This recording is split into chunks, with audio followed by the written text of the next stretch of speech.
A document dated 1975 should have been unremarkable. But a single line in the Church Commission report changes everything. This declassified document indicates the CIA conducted interrogation programs that pushed the boundaries of legality. Yet, a critical detail is missing from the official reports. Why is this detail concealed? The document suggests the CIA's interrogation practices were more extreme than officially admitted. CIA archives reveal that interrogation practices began in the 1950s. They took a darker turn after the September 11, 2001 attacks. The CIA created a network of secret detention centers, known as black sites, to interrogate terrorism suspects.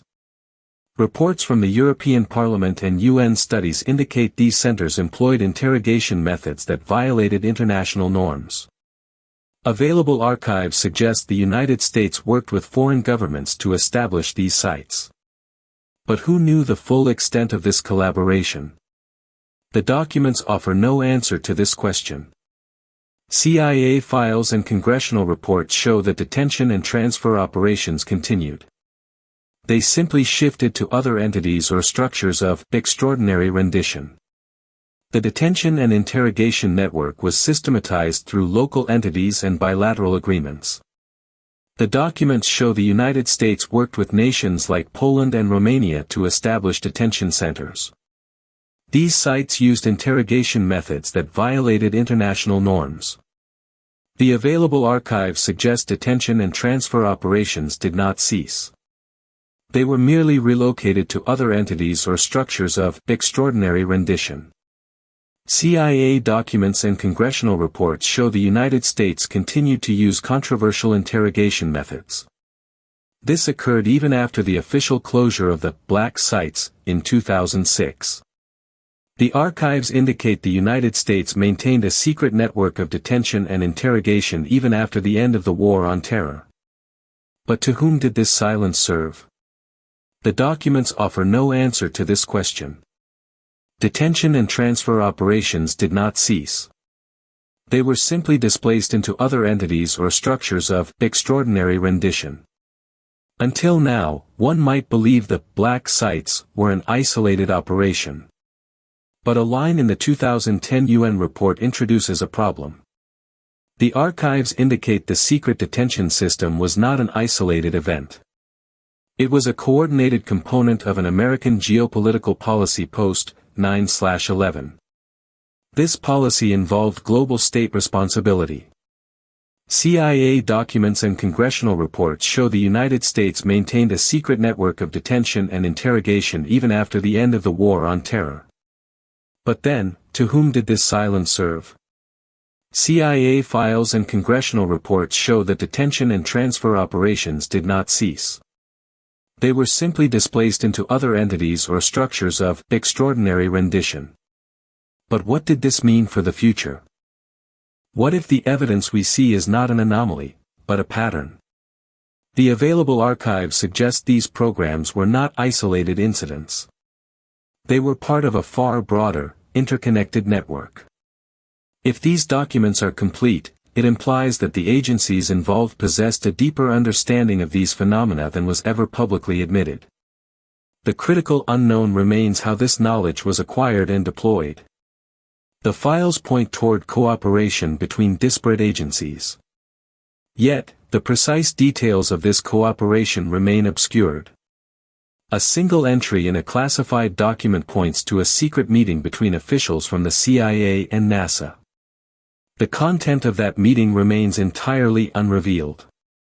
Researchers who accessed these files speculate whether this link connects them to other similar, parallel programs.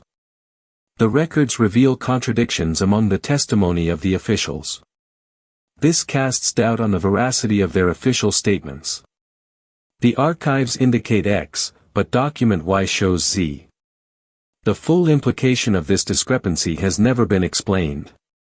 Investigators found proof of coded communication between the agencies. But the code itself remains undeciphered. A recently declassified document, dated 1975, reveals the extent of the secret research. The agencies conducted covert experiments aimed at understanding and controlling these phenomena. This file, titled Project Nightshade, describes a series of operations carried out within clandestine facilities. The specifics of these experiments remain partial. But it is clear that the agencies invested massive resources into this project. A handwritten note in the margin of one of the documents states that the results were promising. Yet it offers no further detail. The archives confirm that the agencies collaborated with scientists and engineers. They developed technologies designed to detect and manipulate these phenomena. The documents also indicate that the agencies conducted studies on the effects of these phenomena on human health and the environment. Yet, a crucial detail is absent from the official reports: the long-term consequences of these experiments. The researchers who accessed these files question whether the agencies implemented safeguards to protect both the participants and the environment. The archives point to a profound lack of transparency in the management of these programs. This raises serious questions about the accountability of the agencies themselves. This program is officially closed. But what replaced it is the next phase. The archives show that the agencies continued their interest in these phenomena, but under different guises. The fundamental question remains: what are the agencies truly trying to conceal? And if the true objective is not what is hidden, but why it is hidden now?